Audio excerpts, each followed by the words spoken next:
पण दिलेलं आहे आणि गाडीच्या हे फोटोग्राफ आहे. या गाडीच्या फोटोग्राफवर आपल्याला माहित असेल की एम लिहिलेलं आहे. म्हणजे ही गाडी MH16 म्हणजे एम कुणाला लिहिता येतं, जे मंत्री आहे. आता या माणसाच्या नावावर गाडी असेल आणि शिरसाट साहेबांची ही गाडी नसेल तर या माणसावर इमिजिएट FIR रजिस्टर करायला पाहिजे, कारण ते लोकांची दिशाभूल करून आपल्याला मंत्री दाखवून हे गाडीमध्ये फिरत आहे. ही गाडी 2.5 कोटी रुपयाची आहे. ते दुबईहून आणण्यासाठी टॅक्स ऑलमोस्ट 200% लागतं.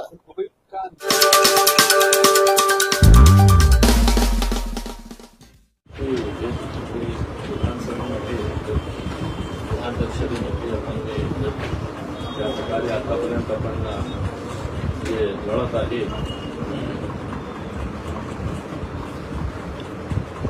एक रजिस्ट्रीचं डॉक्युमेंट हे गट क्रमांक 34 मध्ये काय आहे, एकी गटमध्ये 3 प्रॉपर्टीज घेतलेली आहे. 2-2 एकरची 3 प्रॉपर्टीज एका माणसाकडून यांच्याकडून घेतली 1.5 कोटीमध्ये. त्याच्या शेजारी लागलेली जी जागा आहे मंत्रीकडून घेतली 50 लाख रुपये, इतकीच जागा 2 एकर. आणि त्याच्या शेजारी ते बागला म्हणून आहे, त्यांच्याकडून घेतली 2 एकर 60 लाख रुपये.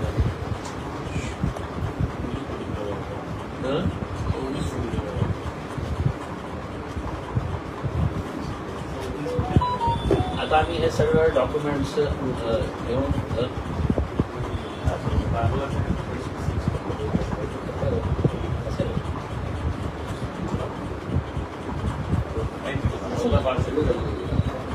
स्वाभाविक आहे. जालना रोडला 12,000 स्क्वेअर फीट म्हणजे 5 कोटी रुपये मध्ये 100%.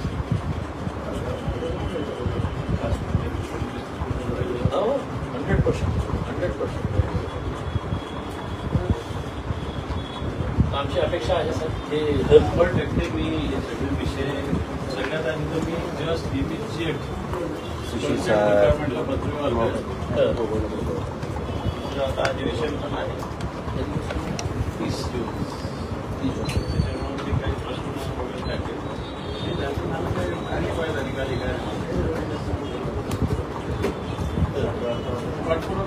मीही मुख्यमंत्री साहेबांना आणि राज्यपाल साहेबांना पत्र लिहिलेलं आहे की मला अपॉइंटमेंट त्यांनी सगळं आपल्याला निवेदन देण्यासाठी.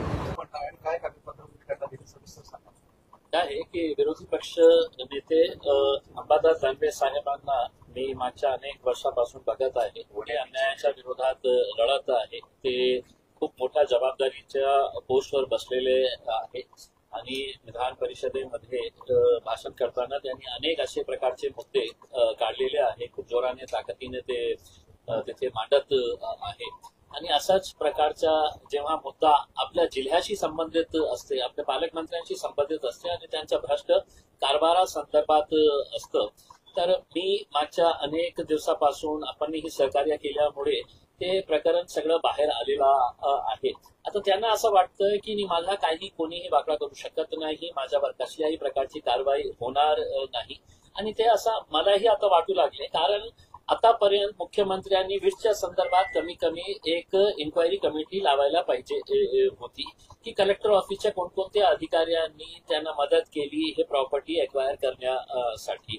आणि त्याच्यानंतर जेव्हा MIDCचं प्रकरण बाहेर आलं तर इतकं स्पष्ट आहे की कसा MIDCच्या अधिकाऱ्यांनी सगळं नियम डावलून त्यांना ते 5 एकरची प्रॉपर्टी त्यांच्या मुलाच्या नावावर केलेली आहे. सगळं नियम बाजूला ठेवून आता काल आम्ही त्यांच्या अनेक असे प्रॉपर्टीजचे रजिस्टर्ड कॉपीज, रजिस्ट्रीचे कॉपीज जे आहे ते दाखवलेली आहे. त्याच्यामध्ये जे SC समाजासाठी राखीव बसलेली वर्ग 2 ची जागा असते, जे गोरगरिबांसाठी असते, गोरगरीब SC समाजासाठी असतं, तेही त्यांच्या मुलांच्या नावाने त्यांनी लाटलेले आहे.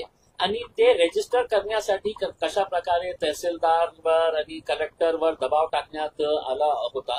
आणि इथे ही सगळं नियम दाबलून त्या 10 एकरची प्रॉपर्टी त्यांनी आपल्या स्वतःच्या मुलाच्या आणि बायकोच्या नावावर करून घेतलेली आहे. दुसरी म्हणजे जे प्रायव्हेट प्रॉपर्टीज त्यांनी विकत घेतलेली आहे मागच्या 3-4 महिन्यामध्ये. आम्हाला असं वाटत होते की खोके संपलेले असेल, 2022 मध्ये खोके दिले होते, पण असं वाटतं की खोक्यांची संख्या जी आहे दिवसोदिवस वाढत चाललेली आहे, म्हणून हे इतके प्रॉपर्टीज ओपनली ते विकत घेत आहे. म्हणून मी आज अंबादास दानवे साहेबांना सगळे डॉक्युमेंट जे माझ्याकडे आहे, त्यांच्याकडेही खूप सारे डॉक्युमेंट्स असतील, पण अन्यायाच्या विरोधात आणि भ्रष्ट कारभाराच्या विरोधात माझ्याकडे जे जे होते मी त्यांच्याकडे आणून दिलेले आहे आणि त्यांना विनंती केलेली आहे की राज्यपालांकडे जाऊन आपण हे सगळं सविस्तर त्यांना हे दाखवून जे जे आपल्याकडे स्पष्ट पुरावे जे आहे, खूप ऑथेंटिकेटेड पुरावे आहेत, त्याचा उत्तर न देता जे मंत्री साहेब बोलतो की ते वेळा हे त्याला समजतं नाही, त्याला काही नाही होणार कधी, याच्यातून किती मुजोरी झालेली आहे हे सत्तामध्ये बसलेल्या लोकांचा, की इतकं स्पष्ट पुरावा असून सुद्धा त्यांना कसल्याही प्रकारची भीती वाटत नाही, कारण त्यांना माहित आहे की त्यांचे वरचे जे आहे तेही खाणारे आहे आणि त्यांचे खालचे जे आहे तेही खाणारे आहे, म्हणून इतकं ताकद त्यांची वाढलेली आहे. मी अंबादास दानवे साहेबांना रिक्वेस्ट करायला आलेलो आहे की या लढाईमध्ये आपणही खूप जोरात आवाज उठवलेली आहे आणि पुढेही आपण नेण्यासाठी, कारण ते एक खूप मोठ्या पदावर आहे आणि ते आणि त्यांच्या सोबत जितके पक्ष भ्रष्टाचाराच्या विरोधात असतील या लढाईमध्ये सामील होण्याची आवश्यकता आहे. नाही, असं नाही आहे की काय आहे की काही मुद्दे असतात जे आपल्या जिल्ह्याच्या चांगल्या हो याच्यासाठी असतं, आणि जे पालकमंत्री जिल्ह्याचा पालक नसतात नसून ते आता आपल्या परिवाराचे पालकमंत्री झालेले आहेत आणि परिवार कल्याण मंत्री ते झालेले आहे. आपल्या समाजाचा तर सोडा, समाजाची ही जमीन त्याने लाटलेली आहे, तर कुठल्याही समाजाचा भला न करता परिवाराचा भला कसा करता येईल अशा प्रकारचे ते त्यांचं जे उद्योग सुरू आहेत. आणि असे अनेक वेळ असं झालेले आहे की जेव्हा चांगला मुद्दा असतो तर सर्व पक्ष एकत्र येण्याची आवश्यकता. आमची तर अपेक्षा हे आहे की इव्हन देवेंद्र फडणवीस साहेबांनी हे सांगावे की हो, तुम्ही जे केलेले आहे ते बरोबर आहे, आम्ही तुम्हाला साथ देऊ याच्यामध्ये. आमची अपेक्षा हे आहे की अजितदादांनीही तसा प्रकारचं सांगावं की नाही, तुमच्याकडे पुरावे खूप चांगले आहे, आम्ही कारवाई करू. गप्प जेव्हा बसतं ना तर त्याच्यामध्ये या घाणेरड्या खेळामध्ये तुम्ही पण सामील आहे हे सिद्ध होतं.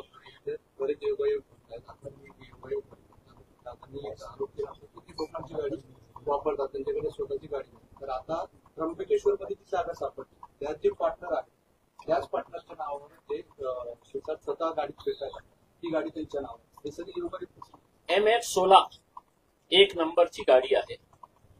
2.5 कोटी रुपयेमध्ये इकडचा एका मोठा बिल्डर होते, त्यांच्या मुलांनी ते गाडी दुबईहून आणलेली आहे. MH16 आपल्याकडे पाहिजे असेल तर मी आपल्याला फोटो पण पाठवू शकते. ते गाडी आता कुठे आहे? ते गाडी शिरसाट साहेबांच्या गॅरेजमध्ये आहे. आणि ज्या माणूस डिस्कव्हरी सारख्या इतका मोठ्या गाडीमध्ये फिरत आहे, त्यांच्या ऍफिडेव्हिट मध्ये बघितलं आपण तर त्यांच्याकडे कोणती गाडी आहे तर डेकेनची कोणती एक कार त्यांनी दाखवलेली आहे, ती गाडी त्यांच्याकडे आहे. मग हे जे गाडीमध्ये फिरत आहे हे कोणाची गाडी आहे? तेच ठेकेदार आहे का ज्यांच्याकडून आपण कमिशन घेतात, त्यांची गाडी त्यांच्या नावावर आहे? त्याची एक वेगळी इन्क्वायरी होण्याची आवश्यकता आहे. आणि ज्या माणसाच्या नावावर त्यांनी घेतलेली आहे, ईडीने किंवा जे एजन्सी आहे त्यांनी त्या माणसाला पकडा ज्यांनी विकली आणि त्यांना विचारा की हे गाडी कुणाच्या नावावर होती, याचे पैसे कुणी दिलेले आहे. 2.5 कोटी रुपयाची गाडी MH16 लँड क्रुझर गाडी आहे, ते दुबईहून आणलेली आहे. ते गाडी आत्ताही आपण गेलं आणि शिरसाट साहेबांना सांगा की तुमच्या गॅरेजमध्ये आम्हाला तुमची जे गाडी नावाची एक गाडी आहे छोटीशी, जे तुम्ही ऍफिडेव्हिट मध्ये, ते आम्हाला बघायची आहे. तर तुम्हाला दिसेल की त्यांच्या गॅरेजमध्ये किती सारे गाड्या मोठे उभे आहेत.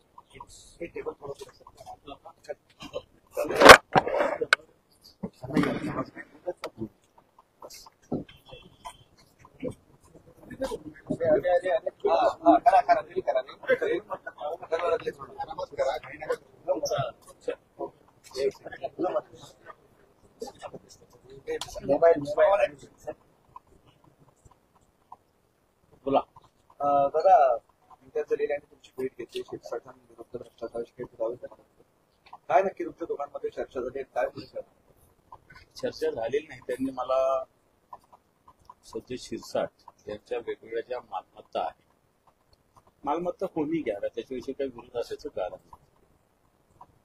मोठे व्हावे ते श्रीमंत व्हावेत, करोडपतीने अब्जोपती व्हावे, याच्यात काही कोणाचं ऑब्जेक्शन असायचं कारण नाही. परंतु आपल्याला एक केस आठवत असेल, एकनाथ खडसे यांना देवेंद्र फडणवीस आणि भारतीय जनता पार्टीनं मंत्रिपदावरून दूर केलं होतं. एक भोसरीची MIDCची जागा होती, त्याच्या व्हॅल्युएशन त्यांनी तेवढ्या एका कारणाने दूर केलं होतं. आता मी संजय राऊतांचं पुस्तक वाचलं, नरकातून स्वर्गाकडे अशा प्रकारचं एक पुस्तक वाचलं आणि त्याच्यात त्यांच्यावर जी कारवाई झाली तीही मी वाचली की 50 लाख रुपये एक जणांकडून घेतले होते आणि ते पुन्हा परतही केले होते आणि त्यांनी फ्लॅट घेतला. तर मला सांगण्याचा मुद्दा हा की संजय शिरसाट यांनी प्रॉपर्टी घेतलेल्या असताना ज्या प्रॉपर्टीचं व्हॅल्युएशन, समजा आता वेदांत हॉटेलचं मी सांगतो की 2022चं व्हॅल्युएशन 160 कोटी, आता 25चं तर ते 200 कोटी जाईल, पण 65 कोटीचं टेंडर गेलं. एक आता जी MIDC त्यांनी जागा घेतली याच्यात त्यांच्या मुलगा आणि पत्नी या दोघांच्या नावात 6.25 कोटीत जागा घेतली. आता 6.25 कोटी जागा घेतली, त्यांच्या खात्यावर 25 लाख रुपये आहे. 6.25 कोटी जागा कुठून घेतली हा एक प्रश्न. इम्तियाज जलील साहेबांनी काही जागाचा प्रश्न, संभाजीनगर शहरातल्या काही जागेचा प्रश्न, तो त्याचं व्हॅल्युएशन जवळपास 50 कोटी रुपये, ते यांना 2-2, 4-4 कोटीत मिळालेले आहे. शेती सगळ्यात महत्वाचा वर्ग 2 आणि वर्ग 1चा जो घोटाळा झाला संभाजीनगर जिल्ह्यातला, तो त्याच्यातल्या काही जमिनी संजय शिरसाट साहेबांच्या मुलाच्या नावावर ट्रान्सफर झाल्या. आता गोरगरीब सर्वसामान्य दीनदुबळ्या लोकांसाठी सरकारच्या योजनेच्या अंतर्गत SC ST साठी या जागा राखीव असतात, तीच जागा यांनी घेतलेली. आणि तिथं अनेक तिथं तक्रारी त्यांच्या विषयी आहे आणि मला असं वाटतं ज्या पद्धतीनं प्रशासनावर राजकीय शक्तीचा दाब दबाव टाकून अशा पद्धतीने गेलेला. प्रश्न असा आहे की संजय शिरसाट साहेब स्वतः सांगतात मी एक रिक्षा ड्रायव्हर होतो आहे, मी मुंबईत 72व्या मजल्यावर राहतो, संभाजीनगरात मी 22,000 स्क्वेअर फूटच्या घरात राहतो की ज्याच्यात कुत्र्यासाठी 500-500 स्क्वेअर फूटचे 4-5 बेडरूम राखीव आहेत. मग हे सगळं येत असताना आपलं उत्पन्न काय शेती आहे का, काय आपल्या इंडस्ट्री चालू आहेत का, आहेत नव्हता. आणि मग ED सारख्या यंत्रणा ज्या आहेत त्या काय करतात, हे झोपलेल्या आहेत का? हे राज्य सरकारचे मुख्यमंत्री भ्रष्टाचारावर सांगतात आमचं सरकार भ्रष्टाचार मुक्त आहे. तुमच्या सरकारमध्येच भ्रष्टाचारी मंत्री आहे. काय देवेंद्र फडणवीस, काय एकनाथजी शिंदे, काय अजितदादा बोलतात. आपण इम्तियाज जलील साहेब माझ्याकडे मुद्दे घेऊन आले आहेत. हे मुद्दे असताना मी परिषदेचा विरोधी पक्षनेता आहे, वाटतं मी त्या व्यासपीठावर तर हे मुद्दे मांडणार, परंतु निश्चित राज्य सरकार, राज्यपाल यांच्याकडे सुद्धा मंत्र्यांचे हे विषय मांडावे लागतील. कारण आत्ताच्या घडीला हे सगळं कशामुळे होतंय की राज्य जोर पडून घ्यायचं काम हे करताय. हे तुम्ही पैसे कमवा, तुम्ही शेती करा, इंडस्ट्री चालवा, उत्पन्न कमवा, पण तुम्ही कुठून करताय? जनतेच्या पैसा, राज्याचा पैसा उरबाडून खाण्याचं काम या मंत्र्यांचं चालू आहे. म्हणून इम्तियाज जलील यांनी जे पेपर्स दिलेले आहेत, हे पेपर्सच्या माध्यमातून मला वाटतं वैधानिक पद्धतीनं सुद्धा हा लढा लढावा लागेल. आणि तो लढा त्यांनी जसे माझ्याकडे पेपर दिले, मी निश्चित त्यांच्या या लढाईला मी सुद्धा त्यांच्यासोबत बोलेल. मी राज्यपालांकडे निश्चित जाऊ या विषय घेऊन. कारण अशा पद्धतीनं आता समजा महसूल, राज्याचं उत्पन्न कमी आहे म्हणतो आपण, मग याच्यावर हे कर लागतो जनतेवर, ते कर लावतोय तुम्ही जनतेवर. तुम्ही उत्पन्न तर कमी करताय, व्हॅल्युएशन कमी करताय, तुमचे महसूलचे अधिकारी झोपलेले का? महसूल मंत्री पण झोपलेले आहे का नुसते? का फक्त पार्टीचं काम करतात? राज्याचा महसूल वाढवला पाहिजे बघितलं पाहिजे का कमी केला पाहिजे बघितलं पाहिजे? शिवसेनेच्या भ्रष्टाचाराविरोधात आघाडी मनात काढण्यासाठी ते त्यांच्या पद्धतीने लढतात, मी माझ्या पद्धतीने लढतो. त्याच्यामुळे याला फार आघाडी करायची जिथं गरज आहे तिथं करायला काहीच हरकत नाही. कारण हा लढा भ्रष्टाचाराविरुद्ध आहे. हा लढा जी मस्ती आहे ना, मस्ती, राजकीय मस्ती त्याच्या विरोधात. एका श्रीमंत लोक अनेक आहे, परंतु कसं असतं, उथळ पाण्याला खळखळाट फार आपल्याकडे अशी म्हण आहे, तसे संजय शिरसाटांचं उथळ पाणी आहे आणि त्याला खळखळाट फार आहे. बरं, एक गाडीचा आता विषय निघाला, असा तुम्ही पण काही केला होता, नावावर मलाही माहिती आहे. त्यांच्याकडे 4-5 गाड्या आहेत, सगळ्या गाड्यांचं व्हॅल्युएशन 3 कोटी रुपये. बरं का? 3 कोटी रुपये, 3 कोटी असतात आहे त्या गाड्या, 3 कोटीच्याच आहे. एक गाडी दुकान आली. आता इम्तियाजीकडे दुसरी माहिती, माझ्याकडे एक गोंडवे नावाचा आमचा बजाज नगरचा म्हणजे त्याच्या नावाची गाडी आहे. गोंडवेची गाडी यांनी का वापरावी? माझ्याकडे जी माहिती गोंडवे, आता त्यांनी एक रुपवतीची गाडी आहे. सगळे म्हणजे काही दिवसांना कुत्र्यांना सुद्धा त्यांच्या त्या गाड्या बांधणार. एक सेकंड.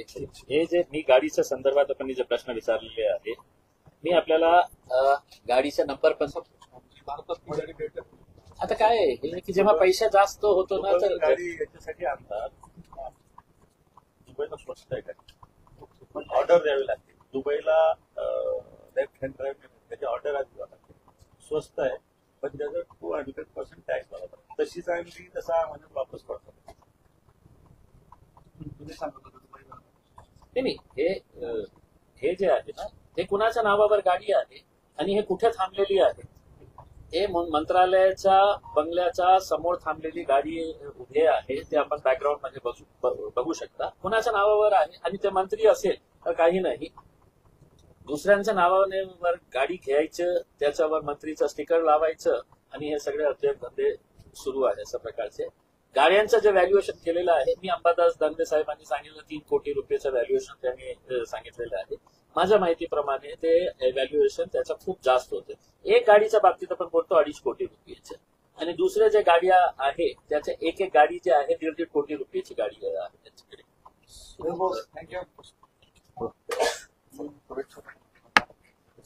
थँक्यू.